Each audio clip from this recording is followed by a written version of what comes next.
Halo semuanya, perkenalkan saya Adian Muhammad Ramdhani dengan NPM 233402162 dari kelas C Manajemen.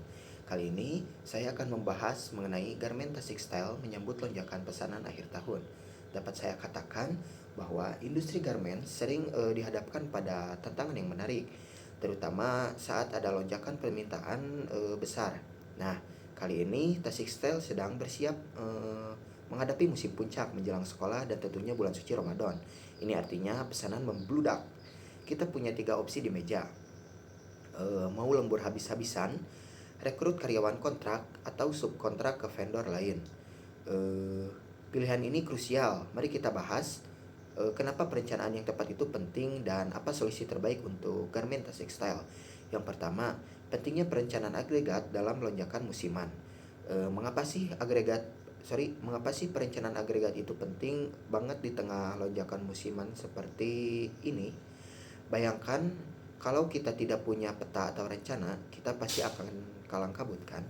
Perencanaan agregat ini ibarat kompas kita. Ini membantu kita mengelola kapasitas produksi secara efisien. Tanpa ini, kita bisa kewalahan memenuhi permintaan yang naik turun. Dengan perencanaan ini, Tasik Style bisa mengantisipasi kebutuhan sumber daya. Kita jadi tahu berapa banyak benang, kain, mesin, dan tentunya berapa banyak tangan terampil yang kita butuhkan. Lalu mengoptimalkan biaya. Dengan perencanaan, kita bisa memilih langkah yang paling hemat biaya. Apakah itu lembur, rekrut sementara, atau subkontrak. Kita tidak mau rugi hanya karena salah langkah. Menjaga kepuasan pelanggan. Yang paling penting, pelanggan kita puas. Pesanan bisa dikirim tepat waktu, kualitas terjaga, dan nama baik Tasik Style tetap harum. Lalu selanjutnya meningkatkan fleksibilitas. Kalau ada perubahan mendadak, kita lebih siap menyesuaikan diri. Jadi perencanaan agregat ini bukan sekedar rencana, tapi strategi untuk sukses di tengah gelombang permintaan yang dinamis. Lalu yang kedua, opsi terbaik untuk Tasik Style. Apakah itu lembur, kontrak, atau subkontrak? Oke, sekarang saatnya kita memilih. Dari tiga opsi yang ada, mana yang paling cocok untuk Tasik Style dalam menghadapi lonjakan pesanan menjelang musim sekolah dan Ramadan? Sebelum itu, mari kita bedah satu persatu. Opsi pertama yang tadi saya sebutkan lembur. Plusnya, karyawan kita sudah ahli, sudah tahu standar kualitas kita. Ini solusi cepat tanpa perlu biaya rekrutmen atau pelatihan baru. Untuk lonjakan moderat, ini paling efisien.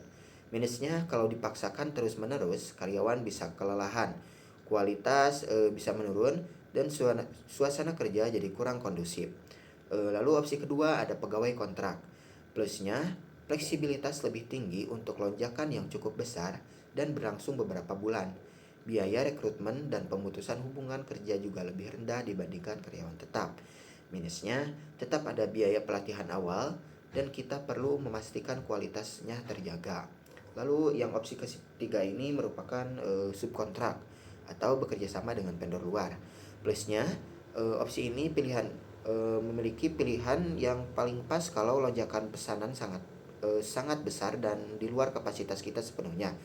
Kita tidak perlu pusing mikirin manajemen SDM tambahan.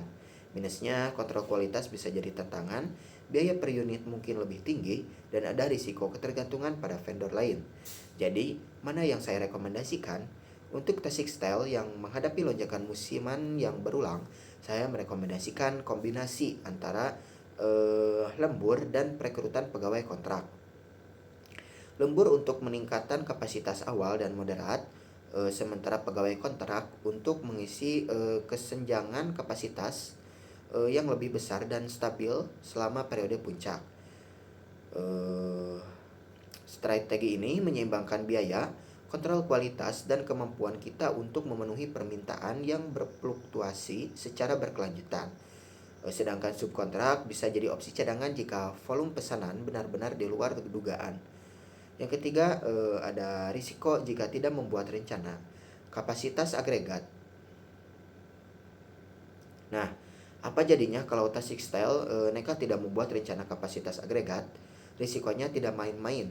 Kehilangan peluang penjualan. Itu merupakan risiko pertama. Bayangkan berapa banyak pesanan yang harus kita tolak karena tidak sanggup produksi. Ini berarti kehilangan pendapatan dan pelanggan bisa lari ke kompetitor lain. Lalu, penurunan kepuasan pelanggan. Kalau pesanan telat, kualitas produk buruk karena terburu-buru, atau bahkan dibatalkan, reputasi Tasik Style bisa hancur. Pelanggan kecewa, dan itu adalah kerugian besar. Lalu, peningkatan biaya operasional. Keputusan mendadak selalu mahal. Lembur berlebihan, rekrutmen terburu-buru, atau subkontrak darurat, semuanya bisa meningkatkan biaya produksi di luar kendali. Lalu tekanan dan kelelahan karyawan. Karyawan kita adalah aset. Selalu kalau mereka dibebani jam kerja yang ekstrim tanpa perencanaan, mereka bisa stres. Produktivitas menurun dan akhirnya banyak yang memilih untuk keluar. Manajemen persediaan buruk.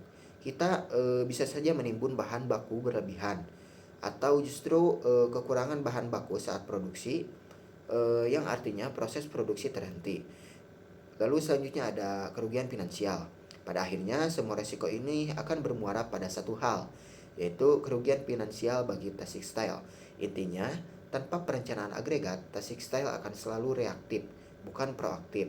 Dan dalam bisnis, menjadi reaktif seringkali berarti inefisiensi, biaya tinggi, dan bahkan potensi kerugian besar.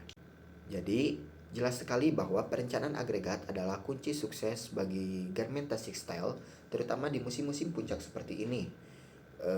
Dengan strategi yang tepat, kita bisa menjaga kualitas, memenuhi permintaan, dan tentunya terus bertumbuh. Terima kasih sudah menyimak, sampai jumpa di kesempatan berikutnya.